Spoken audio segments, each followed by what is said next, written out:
कौन है वहां? मैं हूं भ्राता श्री अर्जुन, विप्रचित्ति। विप्रचित्ति?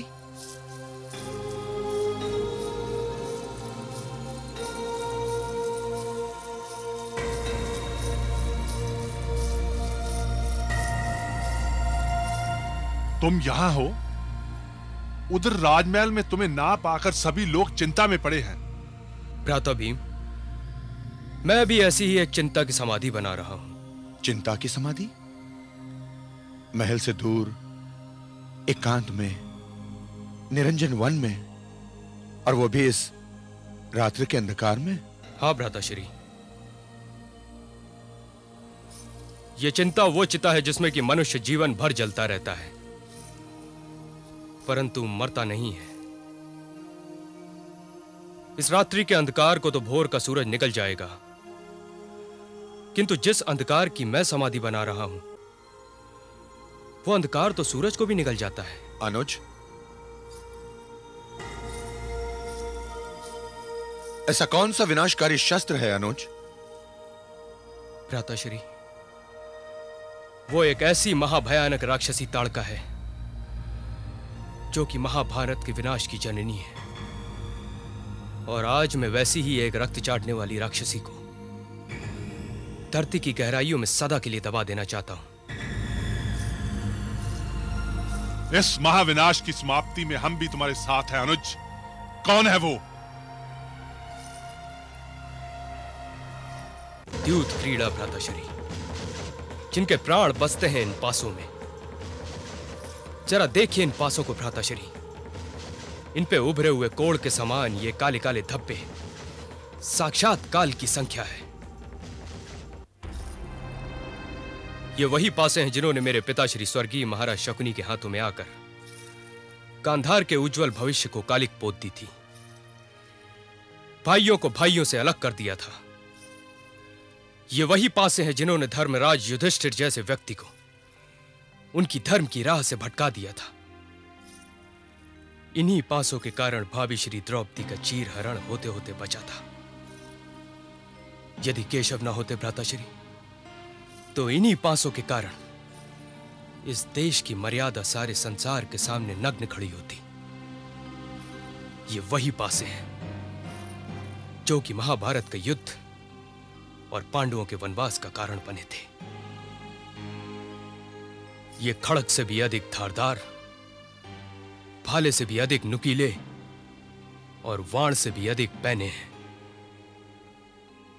मैं आज इन्हें सदा सदा के लिए समाप्त कर दूंगा। तुमने ठीक ही कहा है अनुज विप्रचिति। खड़ग तो मानव के शरीर को काट सकता है, पर द्यूत कीड़ा तो वो शस्त्र है जो मानव चरित्र के टुकड़े टुकड़े कर डालता है। भाला तो केवल व्यक्ति को घायल कर सकता है, किंतु द्यूत कीड़ा तो सारे समाज को पीड़ित करती है। वान तो केवल तन को छेद सकता है, किंतु द्यूत कीड़ा तो आत्मा को छलनी कर देती है। हमने तो इन पासों के लाए हुए विनाश को स्वयं अपनी आंखों से देखा है अनुज। कुरुक्षेत्र में मानव रक्त से युद्ध का इतिहास भी इन्हीं पासों ने लिखा था। इन्हीं पासों ने। इन पासों की छाती में है द्वेष, अहंकार और घृणा का लावा, और जब ये लावा फटता है ना, तो परिवार का प्रेम, नारी का सम्मान और कुल की मर्यादा को जलाकर राख कर देता है। राख। इसी कारण तो मैं इन्हें नष्ट कर रहा हूं भ्राताश्री, क्योंकि ये वो विष है जो मुझे भी उत्तराधिकार में मिला हुआ है। ये पासे तो मुझे भी फटकाने वाले थे। यदि बुआ श्री गांधारी सही समय पर ना आती, तो मेरे हाथों भी विनाश की एक कहानी लिखी गई होती। अपने अहंकार और इन पासों के फेर में पड़कर मैंने भी गांधार वासियों को नरक में डाल दिया होता, किंतु अब ऐसा नहीं होगा, क्योंकि मैं अब इन पासों को धरती में इतनी गहराई से दबा दूंगा कि मिट्टी में मिलकर ये स्वयं ही मिट्टी बन जाएंगे और संसार से इनका अस्तित्व सदा के लिए समाप्त हो जाएगा। भूल मनुष्य की सबसे बड़ी विवशता है और प्रायश्चित उसका सबसे बड़ा गुण है। मनुष्य सीखना चाहे तो उसकी भूल ही उसकी सबसे बड़ी शिक्षक बन सकती है। मैं तुम्हें इस कार्य के लिए बधाई देता हूं अनुज। किंतु मेरा परामर्श यह है अनुज कि इन दुष्ट पासों को धरती में गाड़कर धरती माता को दूषित ना करो। मेरे विचार में इन्हें नदी की बहती धारा में फेंक देना ही उचित होगा। नदी की धारा मानव चरित्र के इन पापी शत्रुओं को बहाकर समुद्र की गहराइयों में डुबो देगी, जहां से दुष्ट पासे धरती पर आकर अपना अपवित्र सर नहीं उठा सकेंगे। मैं अनुज अर्जुन से सहमत हूं। इनका सर्वोत्तम स्थान समुद्र की गहराई है। तो फिर आइए हम तीनों चलकर इन दुष्ट पासों को नदी की लहरों के समर्पित कर देते हैं, ताकि इनका अस्तित्व सदा के लिए समाप्त हो जाए। तो फिर इस शुभ कार्य में विलंब क्यों? चलो अनुज।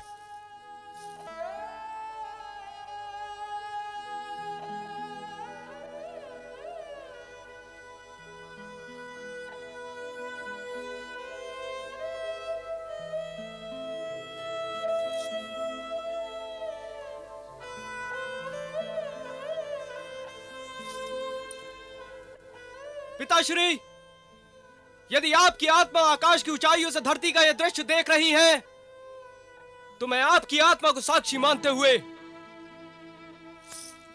आपके इन दुष्ट पासों को जल की धारा के समर्पित करने जा रहा हूं। ये दुष्ट पासे जिन्होंने कभी आपके हाथों का चमत्कार बनकर धरती पर अनर्थ मचा दिया था, आज मैं महाभारत युद्ध के सबसे बड़े खलनायक का अंत करने जा रहा हूं। ये दुष्ट पासे जिन्होंने कभी करोड़ों प्राणों की आहुति ले ली थी, मैं आज इस भयानक इतिहास के अंत की घोषणा करता हूं। भ्राताश्री, ये लीजिए और इस शुभ कार्य को अपने हाथों से संपन्न कीजिए।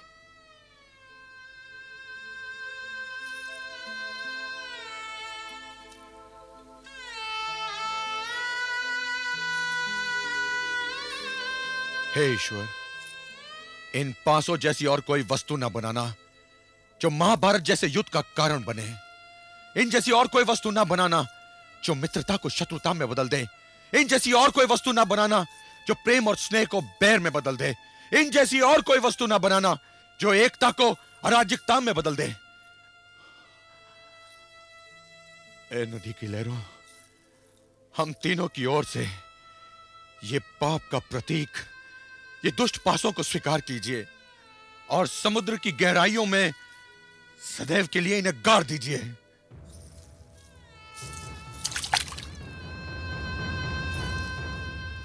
मैं वचन देता हूं भ्राताश्री, जब तक मैं जीवित हूं, गांधार की धरती पर द्यूत क्रीड़ा की विनाशकारी परंपरा का पालन कदापि नहीं होने दूंगा।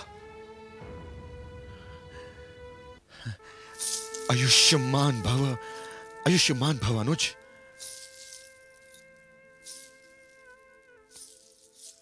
आयुष्मान भव।